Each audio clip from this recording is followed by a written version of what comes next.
السلام عليكم ورحمة الله وبركاته. كي دايرين؟ لاباس عليكم؟ واش اخباركم؟ عواشركم مباركة بالصحة والسلامة والتيسير والرزق والهنا، ويا رب يسر امور جميع المسلمين يا رب. باقي 10 ايام على رمضان، الله يبلغنا رمضان لا فاقدين ولا مفقودين، وانتم بصحة جيدة يا رب يا كريم. غدا نبدا الصفوف باذن الله، وغنشارك معكم طريقتي.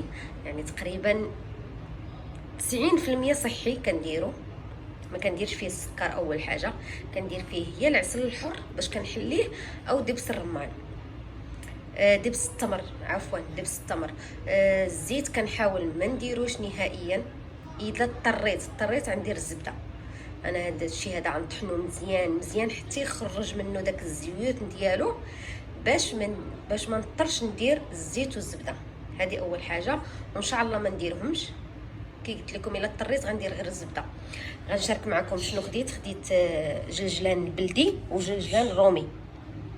كيلو ديال البلدي وكيلو ديال الرومي. الرومي تقريبا كله نقيقي، ما لقيت فيه حتى شي حاجه الا هذا اللي عذبني. ها هو كيجيكم لونه قهوي، شفتوا؟ وكتجي الحبه تبارك الله غليظه وثقيل ماشي بحال هذا خفيف هذا. وتا الحبان ديالو ماشي داك ما عامراش، ماشي بحال هذا، غير هو هذا كيعذب في التنقيه. عرفتي راه خدا معايا هذا الكيلو هذا، خدا معايا 6 سوايع باش نقيته. ودابا غنغسلو ونخليه ينشف، عاد نطحنو باذن الله. هذا اصح من هذا وغلا من هذا. فهذا خديته تقريبا الكيلو شي 1200 60 درهم تقريبا الكيلو، اما هذا غير 40 درهم الكيلو، ب 40 درهم خديته. هذا ما لقيت فيه حتى شي حاجه نقيقي، ما لقيت فيه والو. وغنشارك معكم شنو الاضافات اللي كنديرها. هنا خديت كيلو ديال اللوز. خديت هذا اللوز البلدي، حتى هو داك اللي كتجي حبان ديالو صغيره. خديتو 58 ريال تقريبا، شي 130 درهم هكذاك كيلو بلدي. خديت بذور الكتان، خديتها عضويه، خديت تقريبا غير 250 غرام لانها صحيه. انا كندير زريعه الكتان كنديرها انا بالصفوف. شوفوا بكم هنا فيها بلاتي، شفتوها؟ كندير واحد الرابعه. هذه غير غنمسحها ونصهدها غير شويه، ماشي نحرقها ولا نكثر عليها الطياب. الا كثرتي لها الطياب ما كتكون حتى شي فايده، غير دفيوها وطحنوها. خديت نص كيلو ديال الكاوكاو، نص كيلو غندير معاه. هذا كاوكاو البلدي جاني غير من عند جارتي، حتى شريت هذا الكاوكاو هذا. عاد هو يجيني هذا الكاوكاو هذا من عند جارتي، ها هو باقي بميكتو، جا عندي جابوه من باكستان. فقلت غندير هذا البلدي احسن. هادشي اللي كندير في الصفوف. وغندير معاه الطحين الدخن اللي هو طنطن إيلان الدخن، وجوج معالق ديال 3 المعالق ديال القرفه، و 3 المعالق ديال حبه حلاوه وحبه النافع. ان شاء الله ملي نبغي نخلطو غنوريكم الطريقه كيفاش كندير ليه. هادشي هذا ما له علاقه ابدا بالصفوف، غير يعني نوريكم شنو خديت. دزت معايا وخديت هذا البابونج كنشربو، شتي غير معدل وراثيا نباتيا خالي من المواد المحافظه. هذا كان ملي كنبغي نعس شويه يعني تيرخي، وهذا كناخذ هذا الكويز ديال البابونج. خديت معايا هذا الصمغ العربي الطبيعي، هذا كناخذه مره كنشربه، كينظف الكلى ديال الكلى، راكم عارفينه. شوفوا الحديد 2.95 غرام، الكالسيوم 529 ميلي غرام، والبوتاسيوم 678.21 ملغ. شفتوا تبارك الله. هذا كناخذو مره 2 مرات في الشهر مع كويس ديال الهواء، طريقه كويس ديال الماء، كدير فيه 2 معالق صغار وكتشربيه كينظف. هذا فظيع. خديت هاد الكركم، هذا ديال الجسم، هذا غير ديال الجسم تنظيف. وخديت هذا السمسم الاسود، شوفوا بلاتي اللي هو جلجلان الاسود. هذا علاش خديته؟ لقيت الحديد. كناخذ معلقه في الصباح، معلقه في الليل، هكذا غير معلقه وكناكلها. شوفوا الحديد شحال فيه، 20.95 ملغ ديال الحديد. البوتاسيوم حتى هو شوفوا شحال فيه. الكالسيوم مزيان، شوفوا 1404. شفتوا الكالسيوم شحال فيه تبارك الله. فكناخذوا هذا على ودية الحديد وعلى ودية العظام الكالسيوم. فكناخذ معلقه في الصباح ومعلقه في الليل، هكذا كذا تحلي وتاخدي معلقه وتاكليها. خديت هذا اغلبكم ما يعرفوش لانه كيجي من السودان. هذا سميتو القطيم. شفتوا هو القطيم، شوفوا غير شويه. هذا 300 غرام خديته ب 120 درهم، غالي. هذا كناخذو انايا حتى هو ديال الحديد. شوفوا هذا ملي كنت حامله كنت كنشربو. كناخذ تقريبا كاس ديال هذا القطيم، كنغسلو كنرطبو في الماء في الليل، في الصباح كنطحنو كنصفيه وكنشربو. دخلوا اليوتيوب وعاد تقراو عليه، سميتو القطيم. الحمد لله انني لقيته لانه كيجي من السودان. لي فتره تقريبا دابا راه جايه شي 3 سنين ما عمري ما خديته. ملي كنت حامله فقط اللي شربته كان ديك الساعه موجود. دابا راه شي 3 سنين وهو مقطوع. يلا لقيته عند العطار، لقيت غير شويه قلت راه كامل وخديته. وخديت هذه تلبينه سنه نبويه اللي هو الشعير البلدي. هذه كنفطر بها حتى هي. كناخذ 2 معالق ديال هاد التلبينه وكان مع كاس الحليب، وكنطيبهم تقريبا هاي 10 دقائق صافي. كندردر عليه فوق منه معلقه ديال العسل وشويه ديال القرفه كتعطي واحد البنه زوينه. واللي عنده المكسرات يدير فوق منها المكسرات ويفطر. التلبينه زوينه زوينه زوينه زوينه بزاف. واكيد راكم عارفين شنو هي التلبينه، سنه الرسول عليه الصلاه والسلام. مخيره. هادشي اللي خديت من عند العطار، وغنوريكم ان شاء الله كيفاش كندير السفوف باذن الله. ها هو اللوز سختو خليته تاني ينشف. دابا غنقليه في الزيت بارده، تكون الزيت بارده.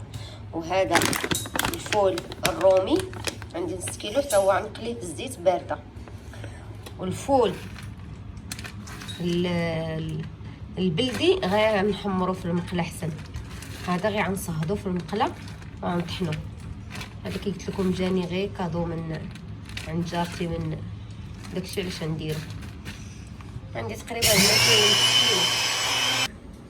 كيلو. ما شاء الله. هذه زرعه الكتان، ها هي طحنتها حتى هي حمرتها شويه في المقله، غير صهدتها. راه ما كتبغيش هي الحراره بزاف، غير صهدتها هي طحنتها.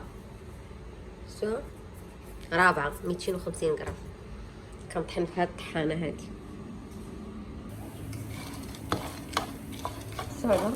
هذا الكاوكاو البلدي غير غنصهدو. اما الكاوكاو الرومي غنقليه في الزيت بارده. ضروري تكون الزيت بارده باش يطيب من الداخل هو واللوز.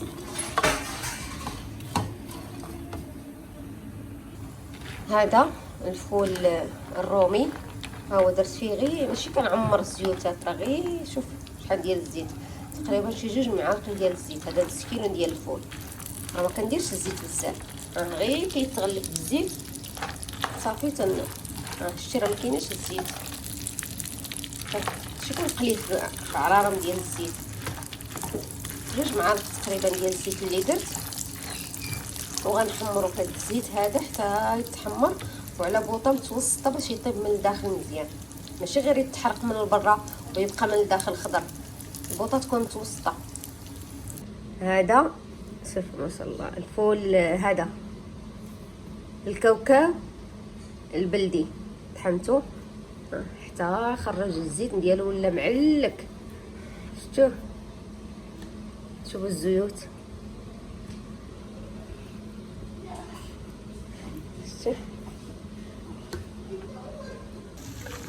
شوفوا البنات. شتا دابا تقريبا شي 15 دقيقه ولا دابا كنطيب فيه على بوطه مهيله لا ما يتحرق، غير يطيب ويولي لونه ذهبي. شفتوا لونه ذهبي وكيكون طايب من الداخل. وما تكثروش الزيت. ها شوف شفتوا ما تكثروش الزيت وبوطه مهيله. وبقاو تقلبوا تقلبوا تقلبوا وخواتي ياخذ الوقت، ولكن كيطيب من الداخل ما كيبقاش خضر وما كيتحرقش من برا. الا جهدتوا البوطه غتحرقوه من برا وغيبقى خضر من الداخل هكا. لونه ذهبي. دابا غنطفي عليه لانه كيبقى شاد الحراره ويتحمر اكثر. هنايا اللوز، ها هو اللوز. خليت المقله حتى بردات وعاد درت واحد 2 معالق ديال الزيت. ها راه ما كاينش الزيت، شوف درت 2 معالق ديال الزيت وبوطه مهيله وغنطيبو غير بشويه باش يطيب حتى من الداخل، باش ما يتحرقش حتى هو من برا ويبقى خضر من الداخل. ملي كتبقى الحاجه خضراء راه كيغمال. شتي ها راه ما كايناش الزيت. شوف غير 2 معالق. انا كيلو ديال اللوز غنقسمو على جوج مرات غنطيبو. هذا النص وغنزيد النص اخر، ولكن كنخلي المقله حتى كتبرد وعاد ندير. والزيت تكون بارده. هذا اللوز طحنته، شوف طحنته مزيان حتى تخرجت الزيوت ديالو. داكشي علاش قلت لكم انا السفوف ما كنحتاجش ندير له الزبده والزيت، صافي بركه غير هاد الزيوت ديال. شوفوا الزيوت شي كيخرج. داكشي علاش كنقول لكم ما كنحتاجش ندير الزيت والزبده، كنكتفي غير بالزيت ديال هذا ديال اللوز. وحتى الجلجلان حتى هو كنطحنو مزيان حتى كيولي بحال هكذا. شوفوا هنايا ها هو اللوز، شتي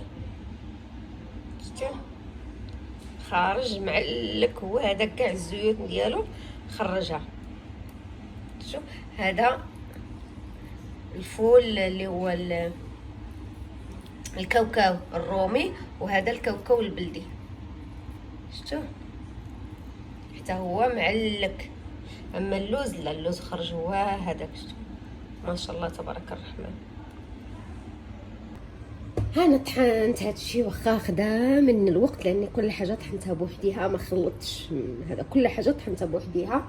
غنقول لكم شنو عندي هنا. اولا عندي كيلو ديال الدخن، طحين ديال الدخن. ما نديروش انا بالفورص، غنديرو بالطحين ديال الدخن. كيلو اللي هو تنظن ايلان. عندي كيلو، وعندي نص كيلو ديال الشعير. ها هو حمرته. هادشي كله حمرته على بوطه مهيله. خدا مني الوقت ولكن ضروري. الشعير هو هذا اللي هي التلبينه ديال السنه النبويه. ها هو الشعير بلدي. الشعير بلدي هذه فيها نص كيلو. هذه راه اصلا كنفطر بها فدرتها في الصفوف. خليت زلافه ديال الجلجلان محمر، خليته هكا صحيح ما طحنتوش. هنا عندي 3 المعالق كبار ديال القرفه، وهنا عندي 4 المعالق كبار ديال النافع وحبه حلاوه. عندي مخلطين انا دائما كنشريهم وكنخلطهم وكنحطهم، يعني دائما كندير الفقاس، فدائما عندي مطحونين موجودين. هنا كي شوفوا تبارك الله الجلجلان كيف ولا معلك. هنا عندي جلجلان، هنا عندي الفول اللي هو الكاوكاو البلدي والكاوكاو الرومي، وهنا هذه بذور الكتان، زريعه الكتان. وهنا عندي الجلجلان البلدي والجلجلان الرومي. هذا كيبان لكم كحر البلدي، داك اللي لونه قهوي هو هذا. شتي كي كيجي معلك حتى هو. وهذا الرومي خلاص. هذا ها كيفاش كيجي. هذا مكان. وغنزيد هذا حبات ديال الميستيكا وشويه رشه خفيفه ديال جوز الطيب اللي هي الكوزه. دابا غنخلط هذا الشيء هذا هنا. شوفوا تبارك الله، نخلط هذا الشيء مزيان هنايا حتى ياخذ الوقت. ولكن اشنو غديري؟ ها شوف هذا الشيء كله معلك. انا ما كنديرش الزيت وما كنديرش هذا السكر. كنحلي يا دبس التمر يا هذا العسل الحر اللي هو السدر. نتوما لكم الاختيار.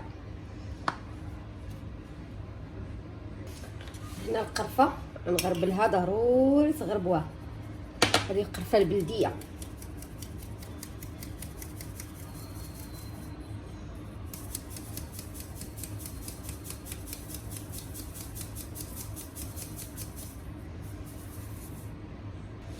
حتى حبه حلاوه والنافع هذا نغربلهم.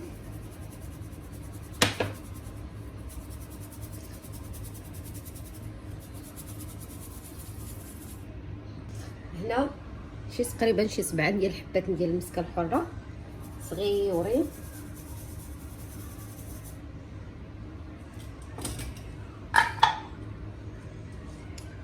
جوز الطيب اللي هي الكوزه.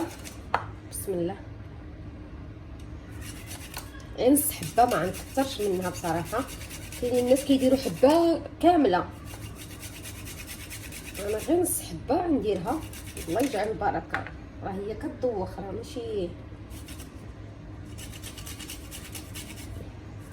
ماشي مفيده بزاف.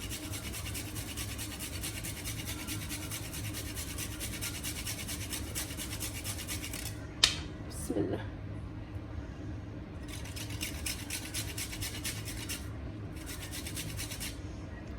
حتى نص ما كامل. غندير هاد الجلجلان. ودابا غنزيد الطحين هذا اللي هو ديال الشعير، غنغربلو ونزيدو هنايا. ودابا غنزيد هذا الدخن اللي هو إيلان، حتى هو ضروري البنات تغربلوه. اي حاجه ضروري تغربلوها. غربلت الشعير ودابا غنغربل إيلان اللي هو الدخن ورجع لكم.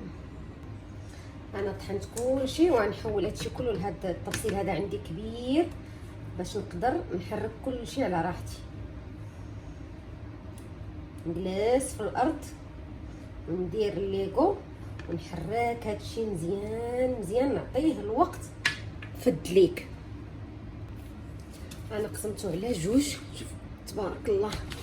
وغنبدا نحرك بشويه بشويه وانا كندلك بحال هكذا. راه ما دايره لا زيت لا سكر لا حتى شي حاجه.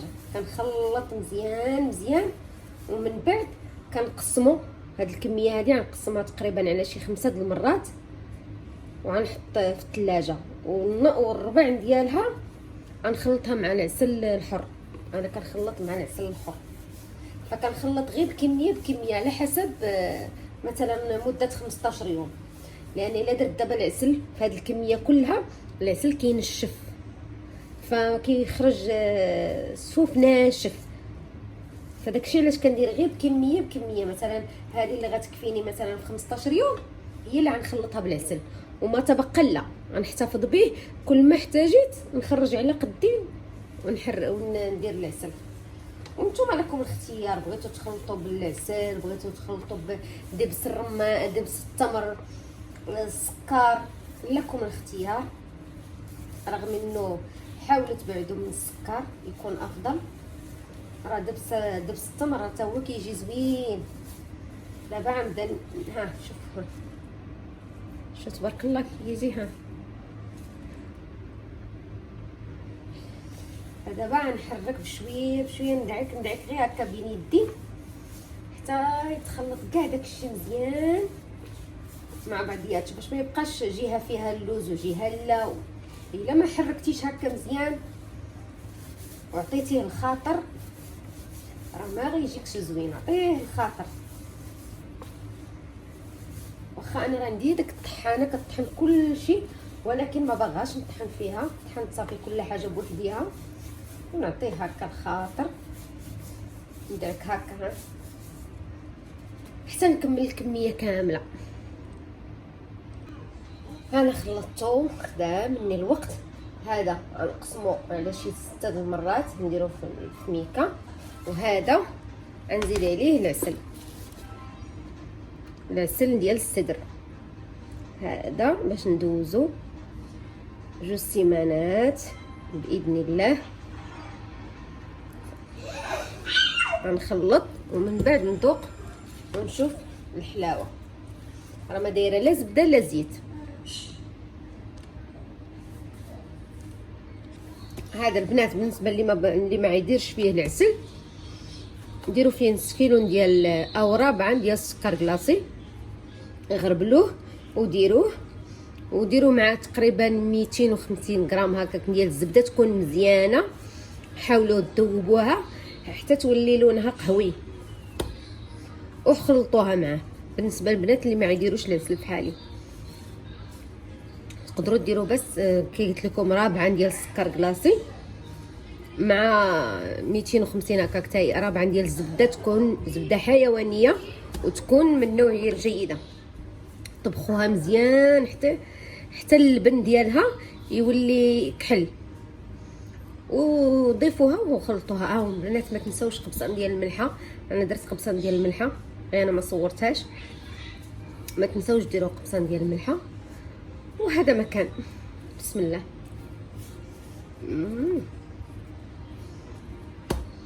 خصو شي بريري داتاي. هانا البنات ساليتو، شوفوا تبارك الله. تفات باتل صغيور. انا ولادي كيفاش كيبغيو تيبغيو هكا كويرات، تيبغيو بحال هكذا. خصك الكاميرا لذيذ بالعافيه عليك. طيب دقيقه واعطيكي. ها بحال هكا تيبغيو. هاك خدي يلا كلي. ولادي من دابا بداو كياكلوا فيه. ها شوفوا تبارك الله كيتجمع. شفتوا انا كندير لهم هكا كويرات بحال هكا تنحط لهم في الطبيسيل بلا ما كيبقاو يديروا بالمعلقه وهذا. شوف تبارك الله. شوف صافي خلطت غير هذا النص هذا. تقريبا هذا راه يدي ليا 15 يوم باذن الله. وهذا كي قلت لكم غنقسمو وغنديرو في الثلاجه. حنا نتوما عارفين هنا في السعوديه عندنا الحال سخون، فما هادشي هذا ما كنخليش برا برا الثلاجه، ضروري نديرو في الثلاجه. هذا لا، هذا خلاص غنحطوه فوق، نديرو في واحد البلاطه ونحطو فوق الطبله. كل شويه الوليدات كياخذوا منه ما هما كيبغيوه. وهذا مكان حبيت نشارك معكم السفوف ديالي بطريقه بسيطه على قد الحال وعلى قد اللي كنعرف. هادشي اللي كاين، ونتمنى الفيديو يعجبكم. وما تنساوش اختكم اللايك والدعم والاشتراك، ونشوفكم ان شاء الله فيديو جديد باذن الله. ها ماما تبي واحد ثاني؟ ها شوفي بنتي الصغيره تتاكل فيه. يا ماما لا يضرك راه باقي دافي. شوف تبارك الله كي كيجي. ها وهنا حطيت هاد الطبيصل هكا صغيور. شوف تبارك الله. شوف هذا مكان. يلا خليت لكم الراحه في امان الله. مع السلامه.